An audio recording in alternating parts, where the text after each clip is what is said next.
Hello and welcome to this episode of Roots Marriage Ministry Moment. My name is Dr. Gena Matthews and I'm here with my wife, Gena Matthews.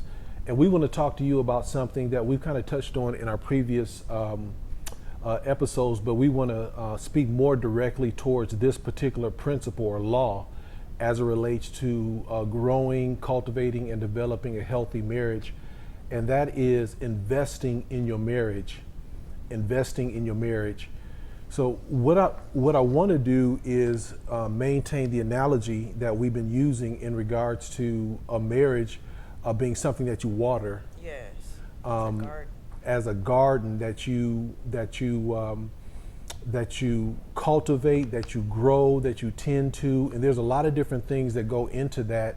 That if you don't pay specific attention to it, there's some things that can grow in your marriage that you necessarily don't intend. And just because it's growth doesn't mean that it's healthy or something that you can use or that is purposeful, that actually can be problematic, that can actually choke out what is happening or what you desire to take place in your marriage. And we're going to give those some definitions. But what I want you to do is to cultivate in your mind tending and planting a garden. One of the things that I thought about was we had a conversation not too long ago, and you were trying to decide what you wanted to put out front. And so there was a process that my wife went through in, the type of flowers, the color, the purpose for them. The purpose for them, the characteristics of them. Talk to the people about some of the things that you thought about when you were sowing or planning that front part of our home. Well, one thing that I was looking for was things that were hardy, because the terrain that we live in here in Texas is a rough terrain. It is not, we used to live up north many years ago, and so the terrain's very different. So you have to make sure that you're planting things that can last where you're at. So I wanted things that would last, things that were purposeful, like in particular, 2 bushes that we got were things that got rid of pests. So everything that you are planning, there has to be purpose behind it. Even with your color scheme, everything that you do, you have to have purpose in it. And while she was doing that, she mentioned something about the character of one kind of plant. She was like, I'm gonna have to get a different type of plant up here because the pests or the rodents tend to like this type of flower and they eat it. Mm-hmm. And I'm thinking, I'm going through the process of looking at all of the items or all of the things that you take into consideration, mm-hmm. and just planning something up front to produce what you want. So she has a vision in her mind, mm-hmm. of how she wants the front to look. You just can't plant something because it's something that you like.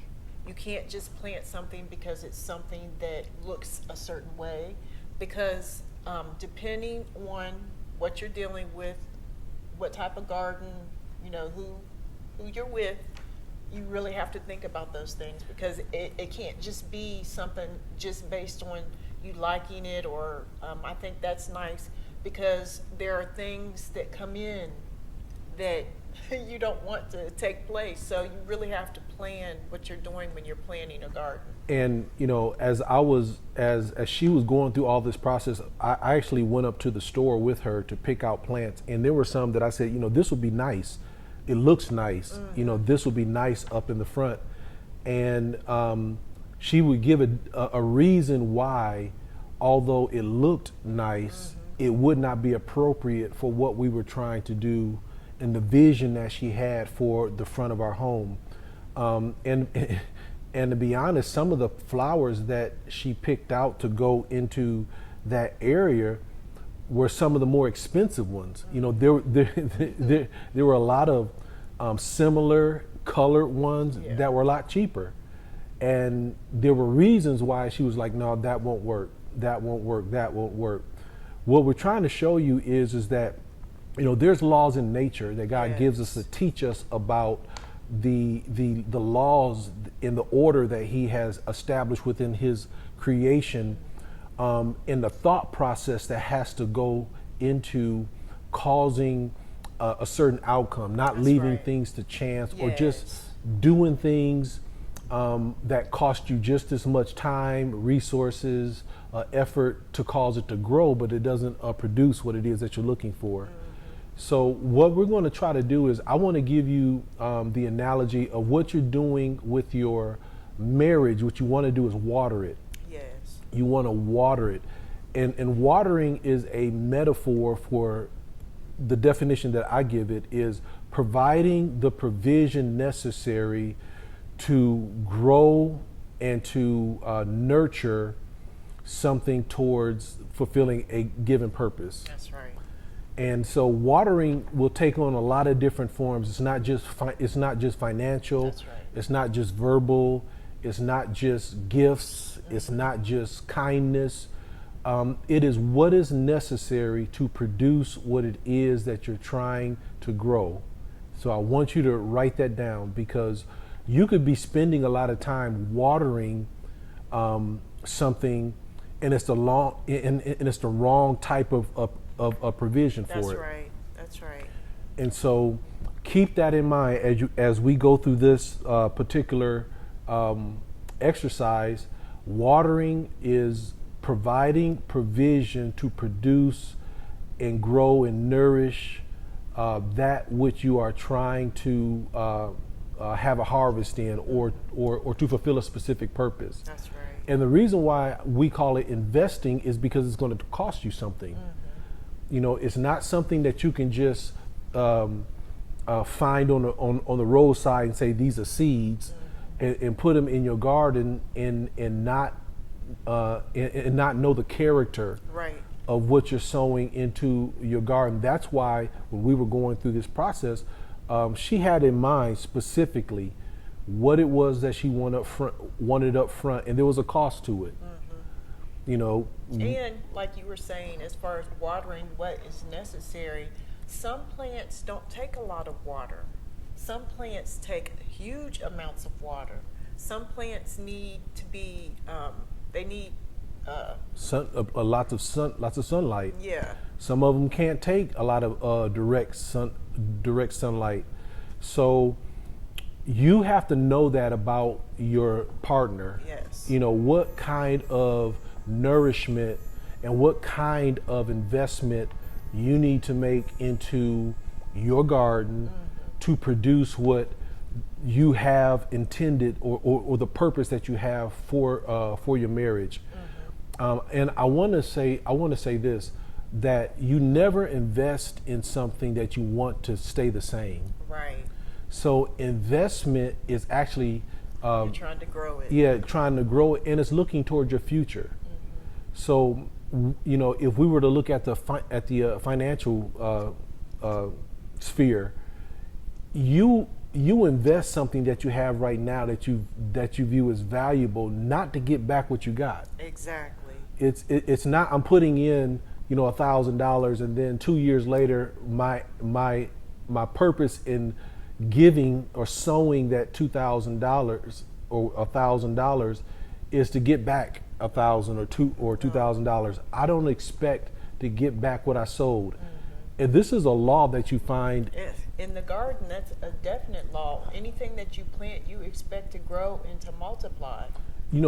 Think about this. A farmer doesn't sow that seed to come back at harvest time and to find that seed in the same condition. He is looking at the potential that is within that seed to produce much more of like kind That's right. of what he sowed. So think about that when you are and when he's watering, when he's weeding, when he's tending, when he's turning the ground, all that labor that goes into preparing for a harvest or what he intends to receive as a result of his sowing and his efforts. almost seems disproportionate. And this is what I want to say about this is that much of your work is going to be up front. Yes. And there's not going to be a whole lot of fruit or harvest as a result. Think about this. You never sow anything. I watch my wife. We have a plant here. This plant started out just like one leaf, just one twig, and it stayed that way. I'm not sure how many years you invested in the different plants that we have around the house, but I recognized them. I recognized the principle that growth doesn't take place overnight. I mean, I am always trying to reproduce the plants that we have, so I'm always rooting a new plant. And to get roots, it takes weeks to get roots that are good enough to be able to plant in the ground. I can remember she had planted a certain type of plant, and every day she's going over there watering it, and it appeared that she was just watering dirt. I mean, nothing seemed to be happening. To me, I was looking at it and I was like, man, that's an exercise in vanity, because all that water, all that tending, she's moving it to get a certain amount of sun. She's changing the soil, doing a lot of different things. And I didn't see necessarily anything. And the Lord reminded me, he said, a lot of people faint because they say I'm sowing and I'm investing and I'm watering. That is a huge thing in marriage. One of the biggest complaints that you hear from spouses is how much they are doing and putting into the marriage, and that is what's necessary to get a harvest at a later date. Harvest doesn't come automatically. And and that's unrealistic, and it's against a principle in the law of nature that there's no place that I know of that you could sow into anything and get a harvest immediately. Yeah. And so think about that when, as if you've been following us, we've been given a lot of principles on how to grow, strengthen, to cultivate different types of environments within your home or within your marriage. Know that it takes time. Yes, it does. And God has appointed a season for those types of things to start to produce, but there is an initial investment that you don't see naturally, you naturally don't see a return. You don't know what God is doing with that person. That's right. That you are praying for, so you're watering them with prayer, that you're serving them with the love of God. You are honoring your covenant. You're submitting yourself in certain areas to produce the type of environment, and you look around and 2 months later, 3 months later, you don't see a harvest, and you're like, I give up. This is not working. No, you don't know what God is doing. Exactly. And and I know it's difficult sometimes because people want to have immediate gratification for the things that they do. But when it comes to sowing in marriage, it is just like dealing with a garden, dealing with seed. You're not going to see immediate gratification. You have to be willing to put in for a period of time where you're not going to see that, but it will come because God's promises always come to pass. And you're investing good seed. We're going to talk about that in a little while. The law of like kind, but it is an investment. It's going to cost you something. You are going to feel like you're losing at first. Right. You're going to feel like I'm giving into a black hole when there's a different perspective in the sense that you're sowing into ground. That your spouse is what we would consider good ground. Right. And so there's laws that will take over to produce what it is that you're sowing. One of the things, and just like we were talking about, sometimes you don't see anything for a while. That is especially difficult when you're in survival mode. Yes, it is. Because everybody's very self-focused. Everything is very sensitive. there's not a lot of resources to go around, emotionally, you're trying to hold yourself together, and maybe you got children, you're trying to be strong for them, and it's very difficult to be sowing into another person when you don't see anything happening. Right. When you're in a survival mode. Water is a lot more precious Yes, when it is. when there's a lack of water. Yeah. And so you have to keep in mind, if you're in that place of survival mode, you can't stop sowing. Right. You can't stop watering. That sowing is the only thing that's going to change your situation. That's There- the only thing. There's actually a scripture. I was going to ask you to read Isaiah chapter 1, verse number 30, and it talks about what happens when there's no watering. Okay. Isaiah 1:30 says, "For ye shall be as an oak whose leaf fadeth, and as a garden that hath no water." So this is the prophet speaking to the nation of Israel, and he's talking about what is happening as when they separated themselves from the source, which is God. He said he gives the analogy. Oak is the picture of a very strong, hardy, fortified tree. It's one of the largest trees, and he said even in that, even with that potential that it has, if you stop watering, the leaf is going to fade. That's right. And you'll be like a place that has no water. So the issue there is that I believe that God firmly establishes every marriage that He has put together. When there is a neglect of it, even the strongest Yes, it doesn't marriages, matter how strong you are. If something is not going into your life, if you're not receiving anything at any time, eventually you're going to weaken, no matter how strong you are. and so think about it like the oak tree. Yes, it has a lot of potential, but it is vulnerable. It is vulnerable to neglect when it's not being tended. When what it needs is no longer is receiving. Even the strongest of marriages can fade. That's right. Watering your garden is not simply giving what you think it needs. Again, it is dependent upon the person and what it is that you're trying to produce. And remember when I said watering is not necessarily just water or finances or emotion or what it can be all of those things. But it becomes watering becomes what is necessary for what you are trying to grow. Exactly. So you really have to get to know your spouse so you can figure that out. So you have a plan and you're putting the right things there. You're sowing the right things. I can remember this. My concept of watering was transformed when. And it was because I was actually taking my definition of watering from different people in different situations, even a world's definition. I found out, and this is why, if you haven't listened to, I think it was our first episode, Getting to Know Your Spouse, one of the things that I found out that I was watering my wife with wasn't necessarily what she required. And I used to go out and try to buy expensive things, take you to very expensive restaurants.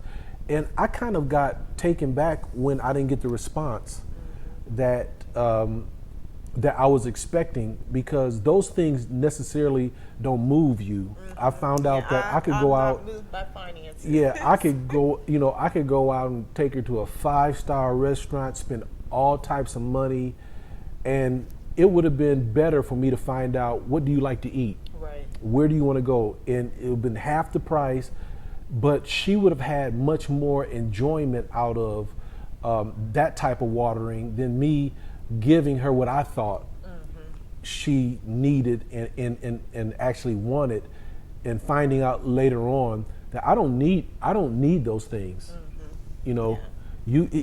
Now don't get me now don't mistake what I'm saying. She appreciated them. She let me know that she appreciated them. But over time, what I started to find out, when I would schedule things, or we had something coming up, or just I wanted to go out on a date. I did better by asking her, where do you want to go? Right. What do you want to do? And the time was so much more enjoyable. I could see that ministered to her a lot more than me taking to her some real stuffy place, and she not feeling comfortable, or even not really having the level of enjoyment that I was trying to give you. I think it's important too in knowing what your spouse, what helps to water your spouse, because you can actually kill a plant if you water it with the wrong thing. Yeah, and that's powerful, because again, I can remember when I used to try to help out, and I would water some plants. Now, I only did this for a short period of time because I found out that she was a lot better at it. But I was overwatering it, and I remember you asked me, it was like, "Are you watering yeah, it?" baby, are you watering it again? Like, baby, that plant don't need that much water. You're actually killing it. And so, the marriage and your spouse is the same way. You have to know your spouse. You have to learn your spouse. If you're going to invest in something, you have to know what it is that you're investing in. Yes. And what is it that you're looking to get out of it. Another principle that I want to point out is that you invest what you have. That's right. What you don't have. Now, this is going back to my analogy earlier. I mean, I put our house in jeopardy.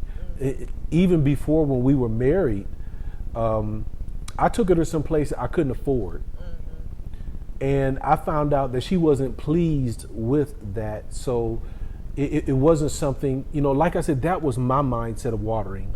It was something that I thought that if you were impressed by it, then somehow that would strengthen our relationship, when her expectation was use what you have. Yeah. Don't go out and try to do something that you're not able to do, or is not necessary, that puts us in a position. Put you in jeopardy. Yeah, puts us in jeopardy or a weaker position. And so that was a revelation for me, and I want to share that with those that are watching. You only sow and you only water with what you have. That's right. You can't, if you don't have a certain quality of seed, or you don't have a certain level of amount of water, then you have to use what you have, taking into consideration the end result that you want, the purpose, and find out how you can find that happy medium. Also, if you have dreams and desires of certain levels, either spouse, it doesn't mean that you have to do it right then.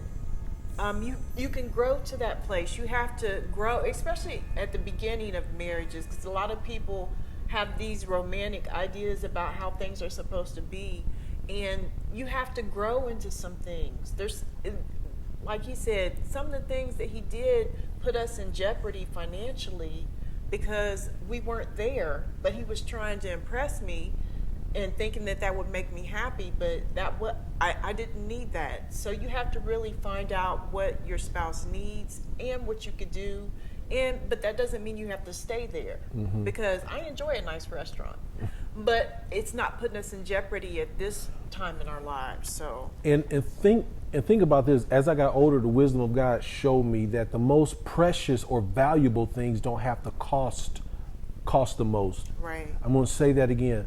The most valuable and precious things don't necessarily have a price tag on them, but they are still valuable and precious.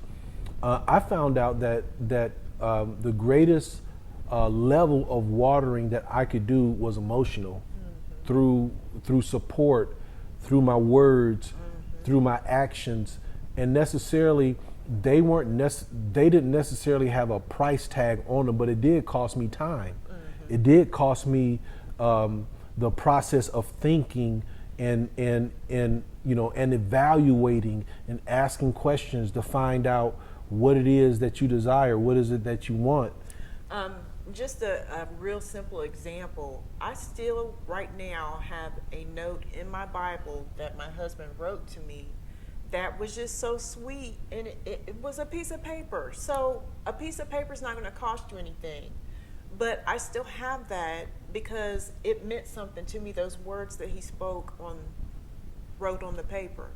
And one of the things that I wanted to point out too, and it's actually going to get into how you invest in or water your marriage, is that like my wife said, you don't have to do things to put yourself out. Right.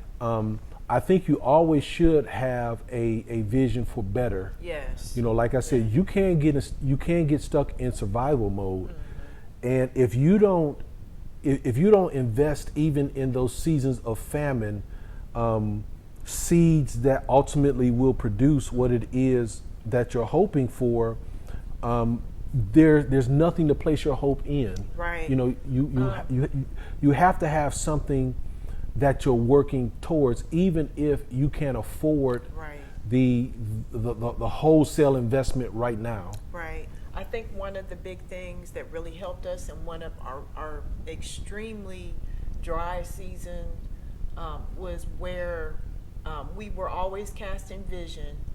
But one of the things my husband would do is we would get away from our kids and go have coffee together. And it wasn't cheap coffee, but we would do that just to be able to continue to cast vision for our marriage and for our family. But it was also to me like a date. Mm-hmm. It was time away with my husband where we could talk to each other and be able to continue investing in each other. Yeah, and again, I didn't have the wording for it back then, but the wisdom of God was there to say that type of watering, like I said, I didn't call it watering back then, but that type of investment was necessary. Yes, it was. Because you can be in some very difficult situations, just like Gena said. I mean, even if you're having marital problems, the just taking the time out, designating a time, and I know that she liked a certain type of coffee, frappuccinos and that sort of thing. And so I found a place that was not too far away that served that type of coffee. It also it was a nice environment. It removed us from the survival mode environment and thinking the stress that we were under. Yeah, the stress that that's inside of the house or wherever we was living at the time. You could look at where we were living at and know that it was incompatible with who we were. And that's one of the most frustrating things. And your spouse knows that God has better for us. Yeah. But you're in a situation where you see no life necessarily. I mean, it's not even day to day, it's hour to hour. You really are trusting in God to get through the day. It's very difficult to have vision in that type of environment. So what we would do is we would just remove ourselves from that environment, go to some place where people were succeeding. You saw a success. The ambience of it said that people were progressing. There were things happening. And it put us in the mind then of casting vision. Yes. We used to talk about what we wanted to do, the type of home that we wanted to have, the things that we were doing right now, and casting vision over those. So again, just like Gena said, it didn't take money necessarily, a whole lot of money, but we used what we had. Right. I had $10 or $15 that I could use on a date to get us out of that environment, to get our mindset properly, to put us in a culture where we could think properly, in an atmosphere where we could cast vision. And sure enough, I mean, years later, those things that we're talking about actually happened. And that really helped me personally to get through what we were dealing with. Like you said, in survival mode, there's so many things that you're going through, and your marriage can really suffer if you don't do anything to continue to sow into it. And the revelation in that is also that it's very difficult to talk and to communicate where need and lack is so evident. When it's all around you. That's why getting out of that environment was so important. And I could sow into my wife during that time because I knew it was very difficult for her, having to go through what we were going through and having small kids, and knowing that we didn't have enough to really properly meet certain needs. I was discerning and sensitive enough to know that, and to know that I have to do something to get her out of this environment, and so that when I'm talking about better, we're in an environment that's better, so it can be received. You know, it's difficult to do that if the atmosphere and the environment is reinforcing what it is that you're trying to escape from. You also have to give yourselves opportunity to be able to communicate, and you can't communicate in that type of environment because it's always like that's part of the contentious. problem. Yeah, that is part of the problem.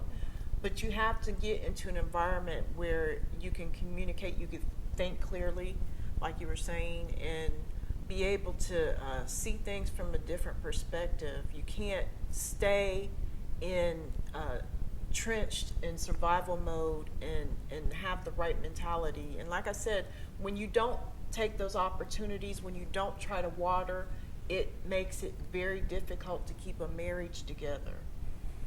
Yeah, I just think about how reflecting back, looking back on those things, how those 30-minute, 40-minute, an hour coffee sessions really laid the groundwork or the foundation for us to build on. Yeah. Even with lack and those sorts of things being prevalent. Because like you said, in order for you to hear properly, and this is another thing, and I'm going to get to our next point, you have to believe in the possibility and the potential of better. And it's very difficult to believe when there's no evidence.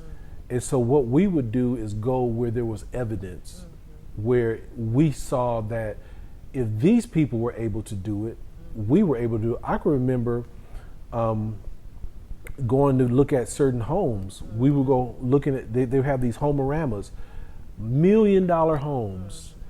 And, you know, our transportation was so raggedy, I almost wanted to park around the corner. Yeah.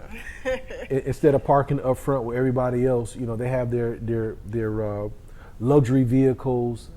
But we would put on the best that we have. We didn't go in a suit and tie, but we would come in, and we had incorporated or assimilated a mindset of wealth, just from our conversations, casting visions and everything. And the people will respond to us as if, you know, they wanted to know if we wanted to put any money down, if we wanted to go through the process now of acquiring the home, because we didn't reek of lack. That's right. Although we were living and experiencing lack at that moment, we had invested in one another, that we had an aura of wealth. I wanted my wife to exude what I knew was in her. I knew she was a queen. And I always perceived myself as a king. And I knew because of that, this situation has to change. And we laid that foundation during that time of watering. Yeah. In famine. Yes, because it was definitely famine. In famine. So